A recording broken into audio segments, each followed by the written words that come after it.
Hello, I'm Dr. Martin Kashara, Associate Professor for Engagement in STEM at the University of Wolverhampton, and welcome to the My Life in Science podcast, a specially commissioned podcast for West Midlands Life Sciences Week. The West Midlands has always been a region of pioneers that drive industry, innovation and real-world change. From world-class universities and research institutions to a vibrant ecosystem of business creating breakthroughs in healthcare and life sciences.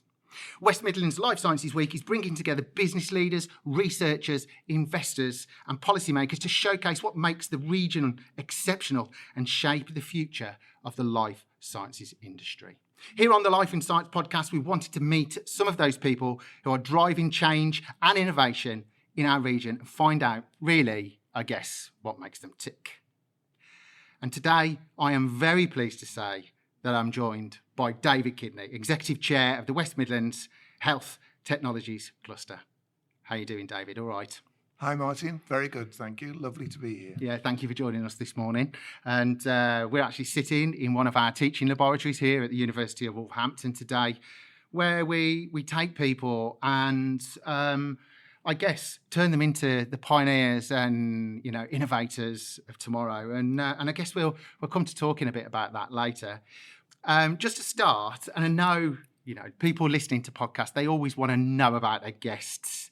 And I know from my research that you've had an amazingly distinguished career. So why don't you kick us off by telling us a little bit about yourself and how you got here today? Okay, I'm happy to do that. And also, I ought to say, I'm very happy to be here at the University of Wolverhampton.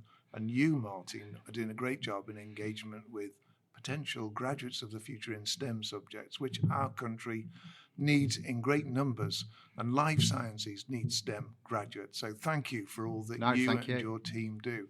So my history is that I was born in Stoke-on-Trent, and I am a proud potter who still turns over the plates to see if the pottery comes from Stoke-on-Trent. And in my career, it formed largely three parts. When I came out of university, I became a solicitor, and I was a trainee solicitor, an employed solicitor, and then a partner in a firm managing the law practice. And then I got elected to Parliament, the MP for Stafford in the great Labour landslide of 1997.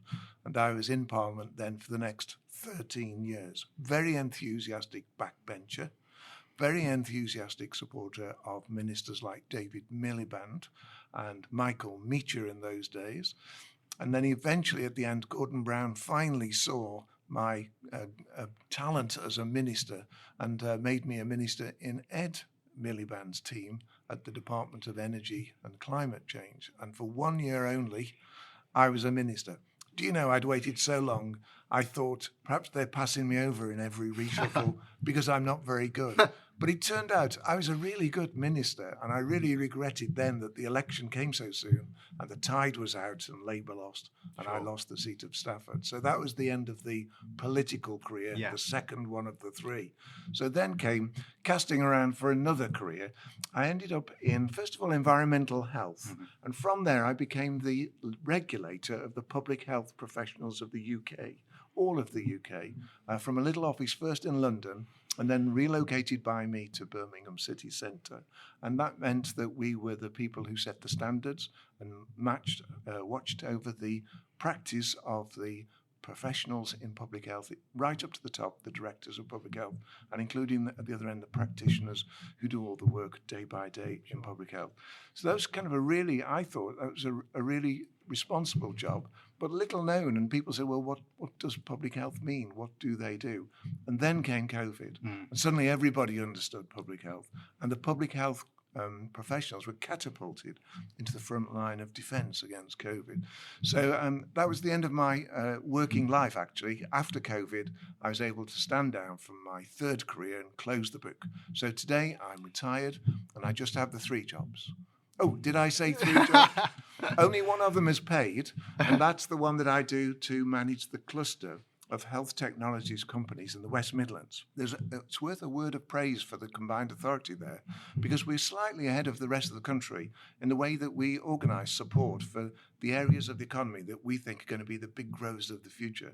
And so I get support from the combined authority to run this cluster that encourages businesses to work together to get stronger, to grow more, and be able to earn more for the economy and provide more good quality jobs for our residents. So I think that's a really good job. Just about the unpaid ones, I chair Heritage Trust. It's the Chamberlain Hybrid Trust. So we have got Joseph Chamberlain's former family home in Moseley in Birmingham. Yeah. It's very run down, but we have hopes of grants, including the National Lottery, to restore the property and reopen it back to the public, to give it back to the public of Birmingham, which was the family of Joseph Chamberlain's wish when he died in the 20th century. And then finally, my local church in the Jewellery Quarter, where I live, is St Paul's. And St Paul's roof has been there for nearly 250 years and is failing and desperately needs to be replaced. And so we've set ourselves a target of raising £1 million to mend the roof. And I'm presently selling raffle tickets. If any listeners are interested in having raffle tickets to support the campaign to mend the roof, the campaign is actually called Raise the Roof, and again involves an application to the lottery, amongst others. Well, you've heard it here, folks, and I'm sure you can find out online how to get one of those raffle tickets. And always seems to be a perennial problem raising these money for these kind of community projects, particularly with churches. Thanks for that. I know in the West Midlands Health Technologies cluster, which is what we're going to talk about now really today, you're bringing together all sorts of people, universities, NHS, private companies. So they all work towards the same goal. Now, sometimes that must be a bit like herding cats. How do you actually do it? I started this work in 2020, so I've got 5 years of experience and I would say knowledge now. And what I found when I started was that two criticisms that I regularly heard about the West Midlands was that A, we don't shout about our successes enough, and B, the support systems for people with good ideas is fragmented. People don't cooperate and work together. So I set about trying to do something about both of those. So I think we have upped the game on communications on the life sciences sector in the West Midlands. And that's a really big success. But the other one, the crucial one, is getting that fragmentation at an end and get people working more closely together. And that's where I have worked with universities, with national health trusts, as well as business organisations, in trying to get people to see that there's a common goal, and if we all work together towards the common goal, we all do better than if we all try to do our own thing. And that's where we are, I think, a lot more successful today than we were in the past. Collaboration is the key. Yeah, absolutely. And that's one thing we do try and show our students here at the University of Wolverhampton, is that working in a collaborative environment is totally the way forward. Nobody can work in a silo these days. So obviously it's a big deal setting this whole thing up. You know, was there any sort of issues, any hurdles that you faced actually setting the whole technologies cluster up? How did you get around those things? Well, Martin, the idea of having a cluster organisation to support companies to get together and grow more strongly together was new. So people weren't quite sure what it meant, what I would be doing in this role. So there was a lot of engagement. I mean, this is a role that you share with me, engagement, so you know what it's like. There's a lot of engagement with people to explain what the plan is, what it means for them, what the benefits could be for them. And that's something I've never stopped doing over the last 5 years. And as a result of getting everybody together round the same table regularly, which I have done, we do now have a common statement of our vision. We do have 5 agreed missions, which I have to say we agreed before the Labour government adopted 5 missions for governing the country. So you heard it here first. Since then, we've gone on to work together on a narrative, which is going to be published this autumn, which is our agreed statement of what we think is strong about what we do and how we're going to make sure that everybody else knows about our strengths and that we work towards our strengths and become a greater part of the UK economy as well as the West Midlands economy. You help people realise innovation through funding. How does that all happen in the West Midlands for our companies? Okay, the critical part of this, I would say, is innovation. It's our raw material are the people, and the raw material that they bring is ideas, enthusiasm, and new ways of doing things. And so this region has a very, very proud history throughout industrial revolution today of innovating. And today we encourage innovation in life sciences through structured support, which we all support. So, for example, 3 years ago, the government awarded this region over £30 million to fund an innovation accelerator. And within the region, we talked about which areas are most important for us to use this money for. And we decided on health tech, med tech, and clean tech. So life science is very much at the fore of what we've done with the money. And the way we've used that money is to support innovative projects that are brought to us by businesses. And so over 20 partners have supported over 200 companies with brilliant ideas to support the entrepreneurs, the innovators, to get through their journey and commercialize something that leads to wealth creation and job creation in the West Midlands.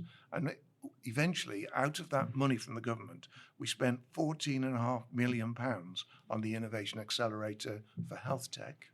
And that brought in nearly £50 million of private investment. Wow. So really good value for the government money that was spent on us. And going forward, that's what we still must do. We still must support innovators, though I would say we need to move on a little bit now and look at the scale up of the innovators who we have supported and have been successful, who now want to grow. So we need to expand our offer a little bit in order to make sure that when people are ready to scale up, we can support those as well. And we do that through structured programs like one we ran this year called Kickstart for healthcare. Do you want to tell us a little bit more about that? Kickstart was recruiting a cohort of 20 innovators and entrepreneurs and providing them with a structured program of learning where they learnt about the common perils of starting a business or having an idea. So protecting your intellectual property rights, your contracts, your non-disclosure agreements, all of the basic stuff that people need. And then moving on to, well, this is a device you're talking about that will need regulation. So do we have a plan right from the beginning about how we're going to get through the regulatory maze? And this is a project that will last for several years. You need to be able to fund yourself through those years when you've got no sales. How are we going to fund that? And when you've got something that sells and it's successful, who are we going to turn to for the investment and funding that will allow the business to survive and grow? And so all of those, we talk to them during the structured program, and that gives them the confidence to carry on with what is a very tough journey of innovation. Has it just happened this year, or is it, if somebody's listening and they're interested, is it something that's going to keep carrying on? Is it a program that's established right now? The government funding we had for the Innovation Accelerator runs out at the end of the next financial year, so March 2026. Yeah. But the government has also, has also published a modern industrial strategy that sets out their plans for how they're going to support future growth. And they, again, have identified 8 areas of the economy that they think deserve special attention. And one is life sciences again. And now they've published what they call a life sciences sector plan, which sets out some of the funding that's going to be available for businesses in those areas. So we're looking at the R&D 10-year budgets that the government has announced. We're looking at a new fund called Local Innovation Partnerships. And we're looking at how we can best make a strong bid to those kinds of funds to keep our support for innovators and entrepreneurs going. And this brings me back, Martin, to our point about collaboration. We're going to be most successful if we all work to the same common aim, not we compete with each other to try and get our hands on that money. You're helping companies move maybe from the lab bench, let's just say, to their patient bedside, fast through innovation. What do you think's the secret to speeding that journey up? Well, I know from experience that 2 areas where there's quite a lot of delay is, first of all, if something needs to be trialled before it can be let loose on patients, it takes a long time to get through the trial process. And then I've mentioned the regulatory journey, which can be quite a challenge to people. And both of those areas, I'm happy to say, in the life sciences sector plan, the government says they have plans to do something to reduce the length of time it takes to set up a clinical trial and to get through the regulatory process. Both of those will help enormously. But the other thing then is supporting the businesses through that time when it's uncertain for them whether they're going to be successful or not, and to make them understand that they have got people who are backing them and that they will get to the end of that journey one way or another. And that's part of our role. Obviously, you've seen maybe a lot of startups come and go, some that are successful, some maybe that aren't quite successful. But from what you've seen, has there been one that's really surprised you by being super successful? And what do you think their secret was for getting things just right? It's a good question. I mean, just coming back to the introductory part of your question, I have seen a lot of ideas that never made it to market.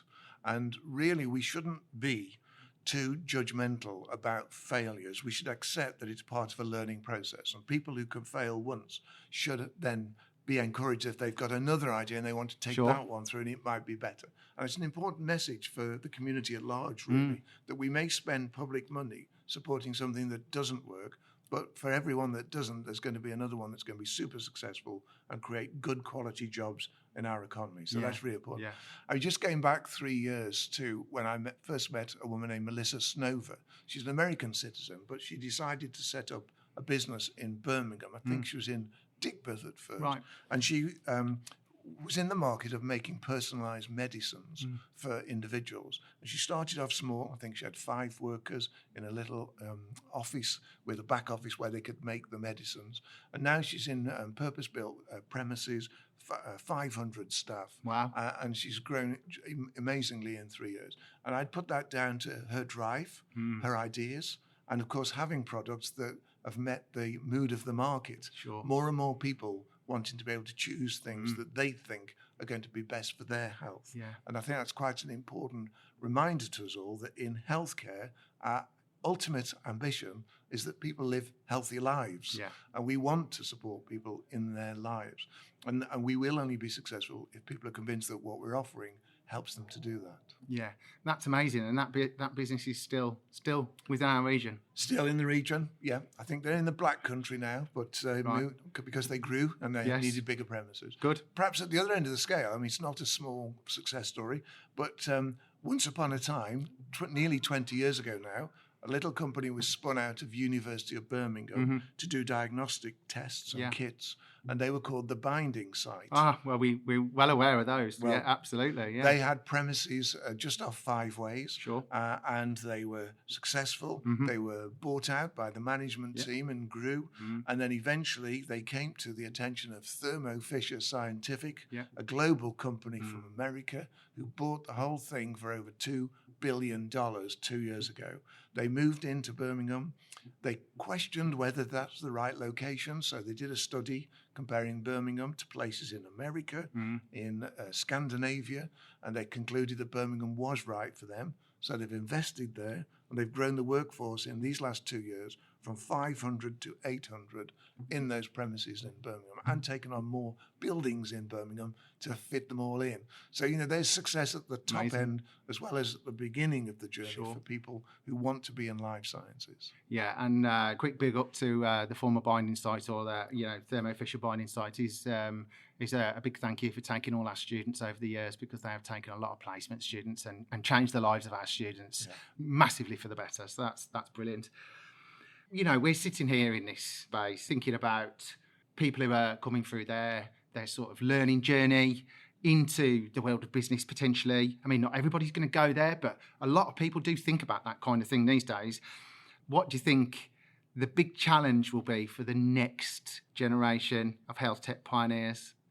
Yes. I can tell you the way things are going at the moment in terms of life sciences development. Yeah. Here's a little known fact that when the Innovation Accelerator was set up only just over 2 years ago, it was thought that most of the innovators would come along with ideas to make something, a device, a test, and that would be the kind of focus. So we thought over half of the applications for help would be about making something.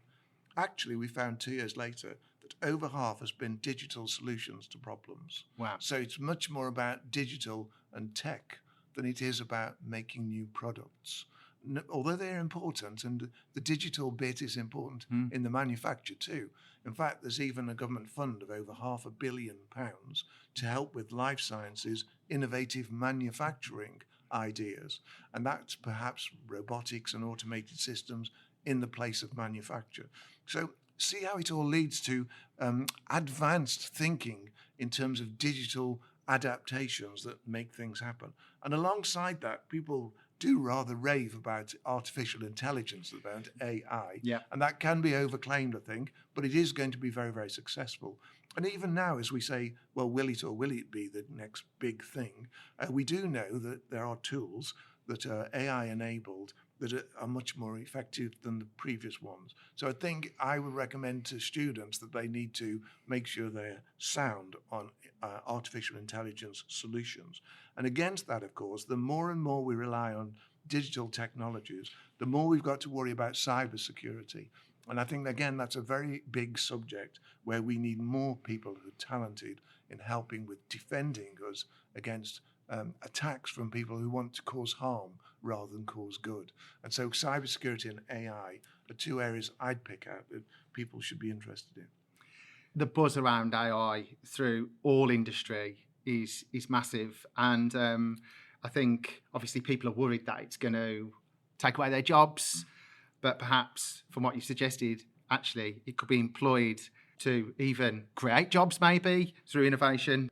I guess just to finish then, if we had a group of students in here today and one of them was interested, or maybe inspired, what would be the advice you could give a young person today with a good idea? So I would say be confident about life sciences as the place to have your idea. Be confident in your own ability, your own innovation and entrepreneurial strength. Be confident that the support is better than it used to be and is there for you to help you with your idea and to develop it and make it a success. And be confident that life sciences in the West Midlands is here to stay. It's a combined authority target to support the sector. It's a national government target to support the sector. And in the last survey that I paid for of people's salaries, it was a good finding for us that the best paid jobs in our local economy very much are often in life sciences, where the average salary is way above the average in the rest of the economy. So, you're really in the right place to have a good idea, be supported, and be successful. Well, David, I think that's all the time we've got today, and it's been an absolute pleasure.